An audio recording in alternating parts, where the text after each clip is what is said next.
felicitaciones a IPAE, una vez más, por reunirnos a tocar este importante tema de lo que es la educación en nuestro país. Estamos iniciando el bloque llamado Educación Universitaria de Calidad, clave para la competitividad.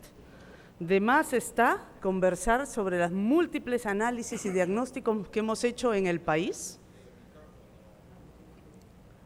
para llegar siempre a las mismas conclusiones.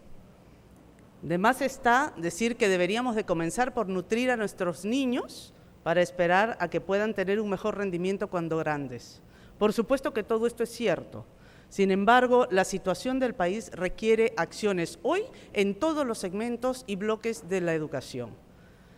En los últimos años, y esperamos seguirlo viviendo así, hemos tenido muchos comentarios de los empresarios diciéndonos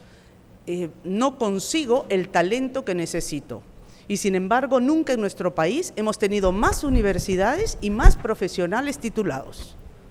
¿Qué es lo que está pasando entonces y cómo podemos solucionar los problemas de calidad del país, de calidad en la educación universitaria en el país? Para este tema y ayudarnos a algunas reflexiones, hemos invitado al señor profesor José Joaquín Brunner, sociólogo doctorado en la Universidad de Leiden, es actualmente director del Centro de Políticas Comparadas de Educación de la Universidad Diego Portales de Santiago de Chile. Trabaja además como consultor en OCDE y del Banco Mundial. En su país ha ejercido el cargo de ministro secretario general de gobierno y ha presidido diversos organismos públicos ligados a la educación, las comunicaciones y las ciencias. Forma parte del Comité de Orientación de la Iniciativa Global para el Aseguramiento de Calidad en la Educación Superior, con sede en la UNESCO. Cuenta con numerosas publicaciones académicas y participa activamente en el debate público de ideas y políticas. Hoy nos va a presentar una visión, un análisis de lo que él ve en Latinoamérica, el mismo que será luego comentado por nuestro panel que presentaré a continuación. Muchísimas gracias y les pido un aplauso para el profesor Brunner.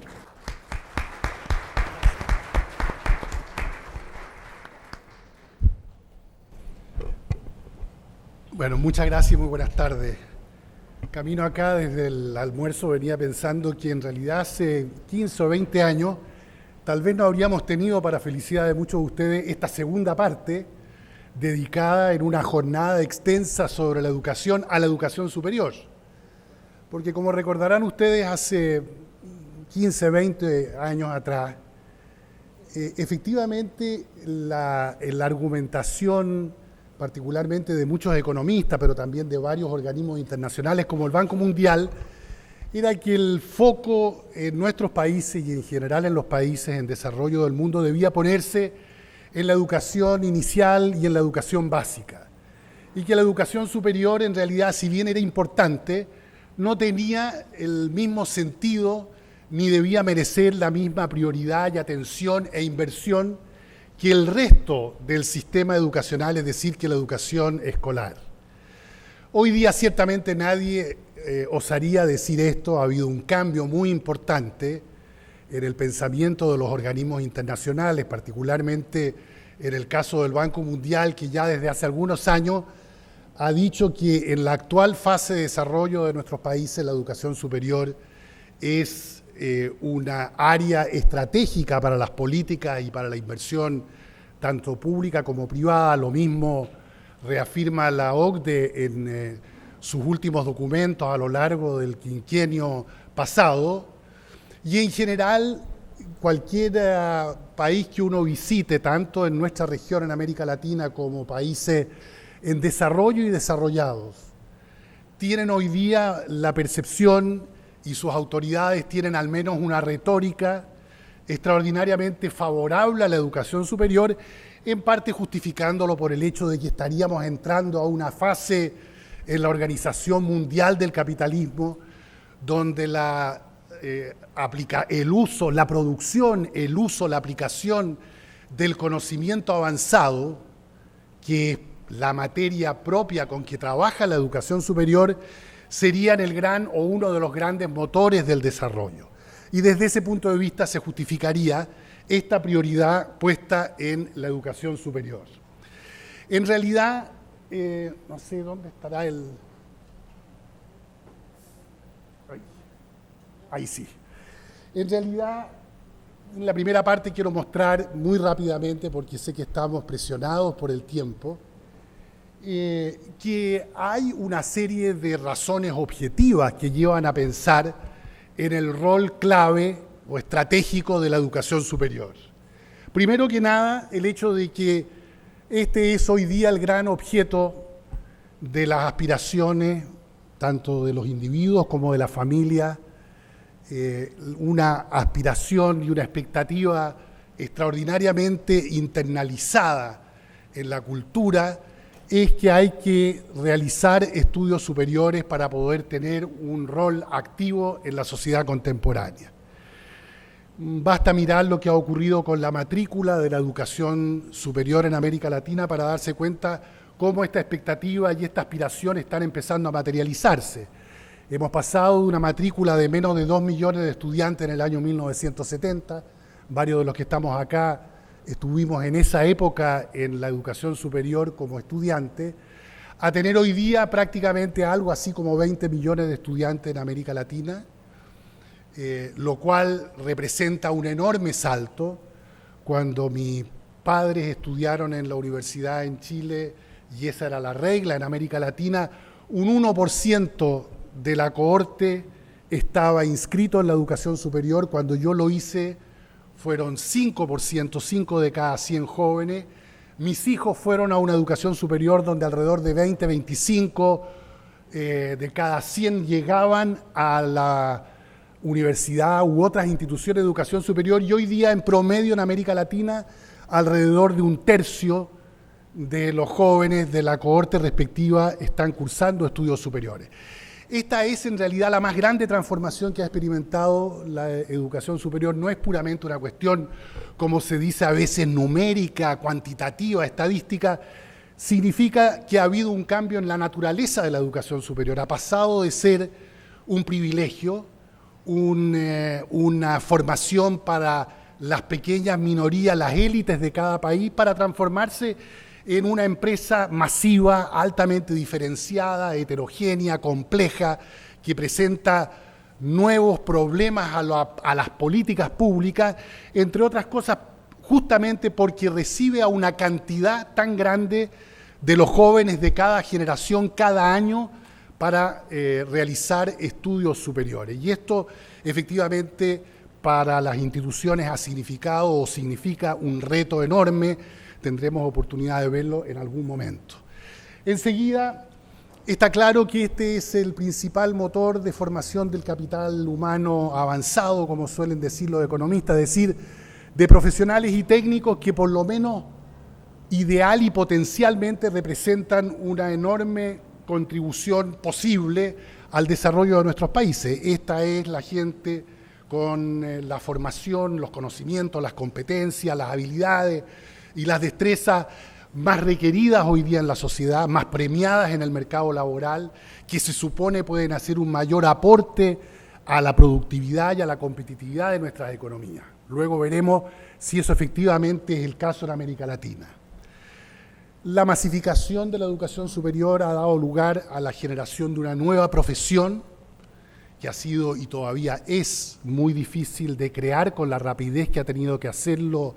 América Latina. Cuando uno mira el modelo de crecimiento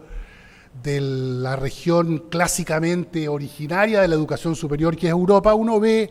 que a lo largo de décadas se fue desarrollando una profesión académica y fue aumentando el número de estudiantes que había que atender. En América Latina, en cortas 2 o 3 décadas, hubo una explosión de la matrícula que hubo que acompañar en realidad con una suerte de improvisación de profesores, donde tomábamos a un licenciado que recién terminaba su carrera y lo transformábamos de la noche a la mañana en profesor universitario. Y esa es una realidad en todos los países. Recuerdo haber leído un estudio en México de la época de mayor aceleración del crecimiento de la matrícula, donde se decía que México necesitaba cada día incorporar algo así como 100 o 200 nuevos profesores al sistema de educación superior, y por cierto que no había la capacidad, no había de dónde sacarlo, no había de dónde sacar académicos propiamente profesionalizados, para qué decir académicos que tuviesen un doctorado. En nuestros países, salvo el caso muy excepcional de Brasil, la verdad es que en algunos hay alrededor de un 20% de sus académicos que hoy día tienen un doctorado, y hay otros países donde es menos del 10% y otros casos en que bordea el 1 o 2% de los académicos tienen un doctorado. Es decir, esta profesión se ha transformado en una profesión masiva que tiene un rol fundamental en la sociedad, pero efectivamente todavía no está plenamente desarrollada y consolidada. Enseguida se dice que la educación superior es importante porque son estas las instituciones que proveen y producen la principal cantidad de conocimiento avanzado, por lo menos en todas las disciplinas, en cualquier área del saber. Y efectivamente en América Latina lo que hay de producción científica está fundamentalmente en las universidades, pero como ustedes ven en este cuadrito, en un número muy pequeño de universidades. América Latina ha de tener hoy día, la contabilidad siempre es difícil porque el término se ha vuelto extraordinariamente ambiguo y flexible, pero podemos hablar probablemente de unas 3.500 universidades públicas y privadas en América Latina. De esas 3.500, solamente hay alrededor de 150 universidades que se inscriben entre las 3.000 instituciones que en el mundo entero producen más de 100 artículos registrados internacionalmente. Y de esos 150, la mitad pertenece a Brasil, luego tienen una cierta participación interesante en México, Argentina y Chile, y luego el resto de los países, como se señala acá, puede haber 1, 2, 3, 4 universidades que alcanzan a tener más de 100 publicaciones registradas internacionalmente cada año. Es decir, efectivamente en América Latina se ha difundido un cierto modelo de universidad, de la Research University, como suele llamarse en la literatura anglosajona, pero las que realmente califican como tales son muy pocas. Es tal vez el 10, el 5 o el 3% del total de universidades que tenemos en cada uno de nuestros países. Pero aún siendo pocas, esas son las principales productoras de conocimiento en las disciplinas científicas que tenemos en nuestros países. Por todo lo dicho, este se ha transformado también en un sector importante de inversión pública y privada. Varios de nuestros países hoy día invierten más del 2% del producto en educación superior, sumando el gasto público y el gasto privado. Es el caso, por ejemplo, de Colombia, también es el caso de Chile. Eso es más de lo que invierte hoy día en el promedio el grupo de países que forman parte de la OCDE, es decir, los países ricos del mundo, que están invirtiendo alrededor de 1.6. Pero claro, cuando uno mira, como se hace acá a la derecha en este gráfico, el gasto por alumno en términos de dólares comparables, efectivamente lo que gasta el promedio de los países de la OECD es muy superior a lo que logran gastar nuestros países, que todavía, calculado como gasto por alumno, hacen una inversión menor, a pesar de las enormes aspiraciones que tenemos a una educación superior de calidad y a producir conocimiento, etcétera, etcétera. Es decir, la inversión medida en relación al producto, es decir, como esfuerzo de los países, es interesante en muchos de nuestros países. Sin embargo, cómo eso se traduce luego en gasto per cápita por alumno, la verdad es que una parte muy importante de nuestros países tienen todavía un gasto muy menor para lo que debiera ser. Y claro, eso no es el caso solamente de la educación superior, sino que es el caso de toda la educación. Y parte de los problemas que hemos visto esta mañana de bajo rendimiento de nuestros sistemas escolares, yo al menos no tengo ninguna duda que una de sus causas tiene que ver con la baja inversión que nuestros países hacen en educación. No es meramente un problema de gestión, como se dice a veces. Claro que hay graves problemas de gestión en nuestras escuelas, pero la subinversión es una de las causas de que no podamos tener la calidad de la educación a la que aspiramos, particularmente para los niños y jóvenes que provienen de los hogares de menores ingresos, porque simplemente con lo que se invierte en la educación básica no se puede efectivamente financiar una educación de alta calidad. Bueno, los beneficios para las personas de la educación superior son clarísimos, las tasas de retorno privado. Gustavo ha hecho varios estudios acá para el caso del Perú, otros colegas economistas lo han hecho en los demás países. En general, América Latina es una de las regiones donde todavía las tasas de retorno privado a la inversión en educación superior, es decir, dicho en otras palabras, el premio salarial que se paga por tener un título de educación superior sigue siendo muy alto en comparación con jóvenes que, por ejemplo, tienen educación secundaria completa o menos que educación secundaria. Aquí está la curva, para jóvenes o personas de 25 a 65 años de edad, dependiendo de si tienen educación primaria completa, educación secundaria completa, y acá está a quienes tienen educación universitaria. Como ustedes ven, hay un premio salarial muy importante. Ahora, quienes captan ese premio salarial, y esto es parte de la injusta distribución del ingreso que tenemos, son fundamentalmente jóvenes del quintil, es decir, del 20% más rico de la población, que es uno de los problemas a los cuales tenemos que abocarnos y que sigue siendo uno de los grandes desafíos,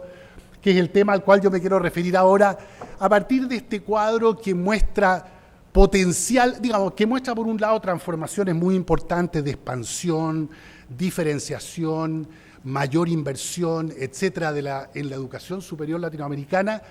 Mirar ahora cuál es el estado real en términos más cualitativos y sustantivos,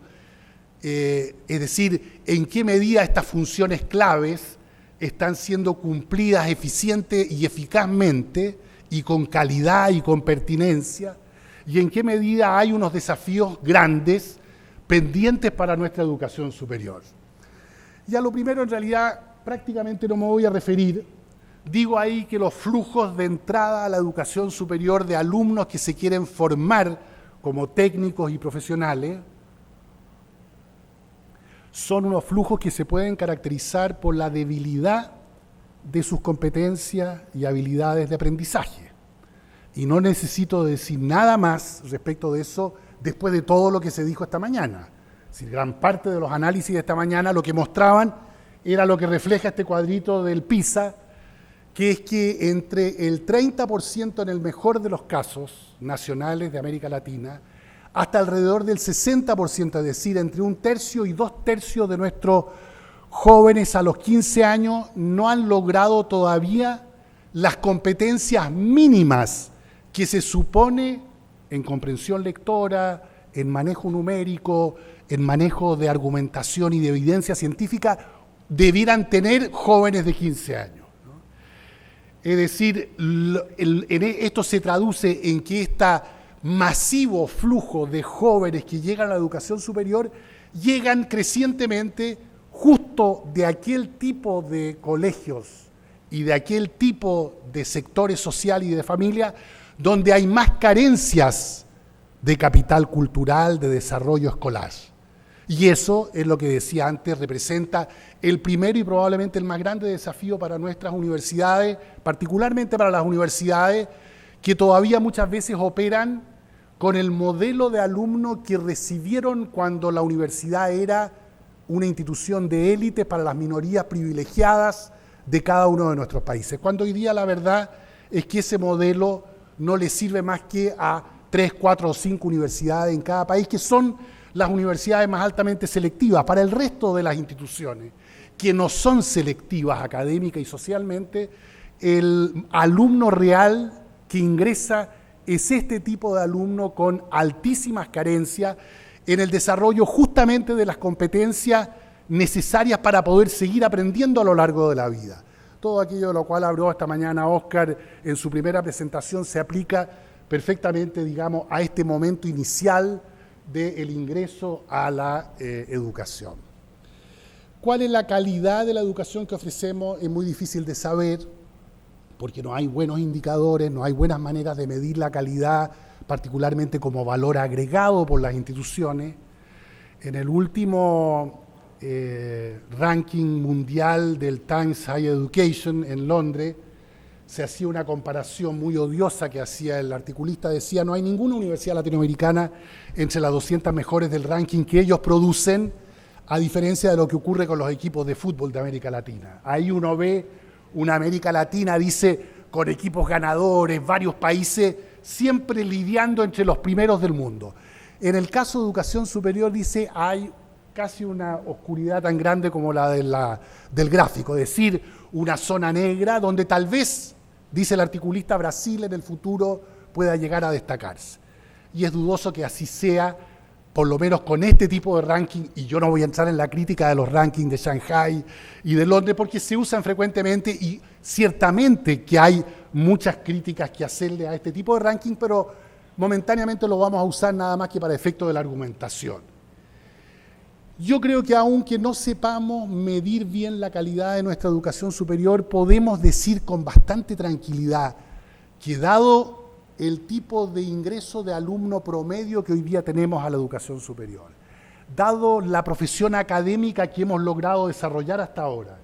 y dado el gasto por alumno que hacemos, lo más probable es que en promedio, en la mayor parte, y perdónenme estas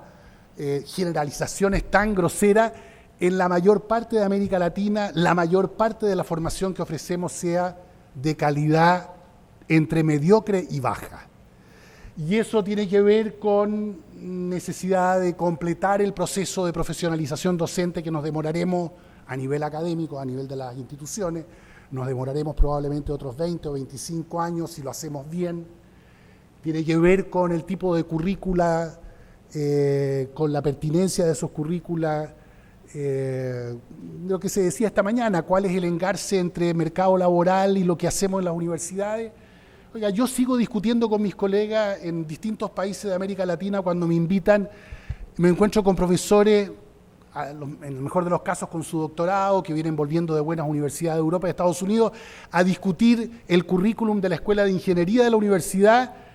y cuando uno pregunta, bueno, pero ¿hay alguien acá que represente, entre comillas, al mercado laboral? ¿Hay algún representante, no sé, del Ministerio de Obras Públicas, que en todos nuestros países contrata muchos ingenieros, de una gran empresa, alguien que haya trabajado, digamos, efectivamente una buena parte de su vida, además de enseñar en la universidad? No, me dicen acá, el orgullo que lo estamos haciendo solamente entre profesores de jornada completa que nunca han estado en el mercado laboral. Y uno dice, bueno, en realidad el currículum de ingeniería del siglo XXI hecho solamente por un grupo de doctores que salieron de la universidad, se doctoraron en Boston y en París y luego vinieron a enseñar de jornada completa, en el mejor de los casos han prestado una o dos o tres consultorías a una empresa como allegados desde fuera, en realidad no va a funcionar. Y de hecho yo creo que no funciona y que una parte de la explicación de las ineficiencias internas que tienen nuestras instituciones, en el hecho de que hay una gran tasa de deserción, de todo lo que entra, que hemos visto en mucho, al final no se gradúa más que el 40 o 50% en el promedio en América Latina. Y quienes se gradúan no en el tiempo que el currículum prescribe, sino que en promedio 3, 4 años más. Es decir, el gasto que esto significa para los países, el desperdicio de recursos económicos y de talento es enorme. En parte eso tiene que ver con currícula mal concebido, con rigidez de los currícula que no permiten el tránsito de los estudiantes de un lado a otro, y eso es otra vez algo que uno puede decir, a pesar de las diferencias nacionales, en común para la mayor parte de nuestros países. Ya lo decía, el flujo de salida, es decir, cuál es la tasa bruta de graduación, cuántos jóvenes en la edad ideal de graduarse se están graduando. En general en América Latina es notablemente más bajo que en los países de la OECD, entre otras cosas porque seguimos con un esquema de carreras profesionales largas, de 5 o más años, cuando en la mayor parte del mundo hoy día la tendencia es que el primer título sea un título que se entrega después de 3 años, 4 años, y que representa más bien una formación general, que pone atención más bien no a conocimientos específicos, sino a estas competencias genéricas de las cuales se habló tanto esta mañana, que se debieran empezar a desarrollar en el colegio, en la educación básica, pero que después terminan por madurar en la educación superior. Nosotros tenemos el esquema tradicionalmente español-francés de carreras altamente especializadas desde el primer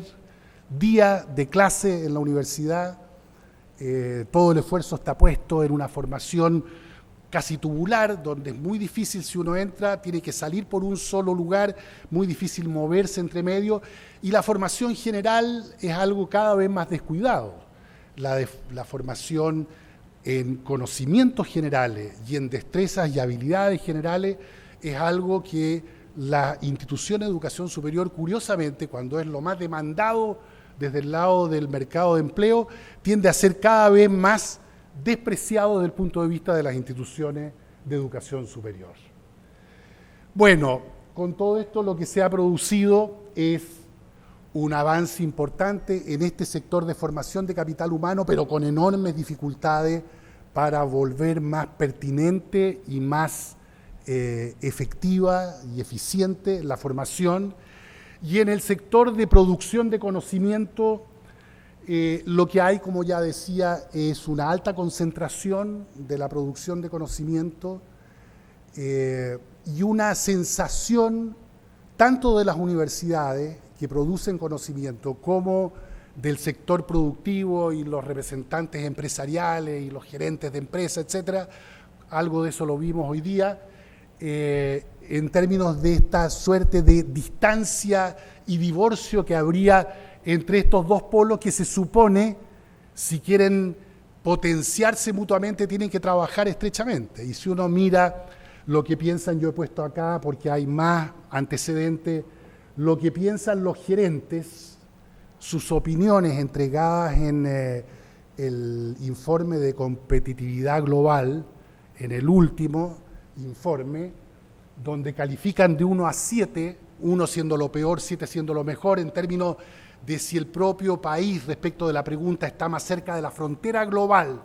nota 7, o lo más distante de la frontera global, nota 1, como ustedes ven, salvo 3 países de América Latina, que son Brasil, Costa Rica en primer lugar, Brasil en segundo y Chile, donde la nota promedio frente a varias preguntas que tienen que ver con disponibilidad de instituciones científico-técnicas, disponibilidad de investigadores para la empresa, capacidad real de los investigadores y de las universidades de trabajar en problemas aplicados de la economía del país, salvo esos 3 países donde la nota está un poquitito por encima del 4, es decir, apenas lo aprueban. En el resto está entre 3 y 4 en 7 países y debajo de 3, nota alrededor de 2.5 en otros 7 países. Es decir, hay esta percepción en el sector empresarial que muchas veces tiene su eco bajo otro concepto, otros conceptos y otra ideología en la universidad, de que en realidad no hay posibilidad de crear puentes y de generar estas convergencias que hoy día son parte real de la posibilidad de tener unas economías que sean capaces y unas sociedades que sean capaces de usar el conocimiento. Entonces, y voy con esto finalizando, seguimos siendo una región privilegiada en términos de recursos naturales. Acá hay una serie de indicadores de producción, explotación y exportación de recursos naturales mineros, agrícolas, en donde, como ustedes ven, representamos entre el 50 y el 10% del mundo en cada una de estas variables de recursos naturales, siendo que como población representamos alrededor del 7% de la población mundial. Es decir, en recursos naturales tendemos a ser más grandes de lo que somos como región medida por su población. Y sin embargo, cuando uno mira un conjunto de indicadores muy variados, propios de la así llamada sociedad del conocimiento, como ustedes ven, prácticamente en todo tenemos una participación mundial muy por debajo del peso de nuestra población. Solamente tenemos algo más que, casi el doble más que el peso de la región latinoamericana en el mundo, en el caso de la matrícula de educación superior, que efectivamente ha tenido una explosión y hoy día nosotros representamos el 12% de la matrícula mundial. cuando como población representamos alrededor del 7%. En todas las demás variables, publicaciones, patentes, exportaciones de alta tecnología, todo lo que implique utilización sofisticada y aplicación compleja del conocimiento a procesos productivos o estrictamente en el plano de la ciencia, cuántas instituciones contamos entre las 500 mejores, para no hablar de las 200, que son tan poco, por lo menos entre las 500 mejores, etc. En cada una de esas cosas, América Latina se empequeñece en relación a su población. Es decir, en recursos naturales sobresalimos, en variables y aspectos típicos de la sociedad del conocimiento estamos por debajo. Desde el punto de vista de las políticas, ¿qué se puede hacer? Y termino acá. Muchas cosas.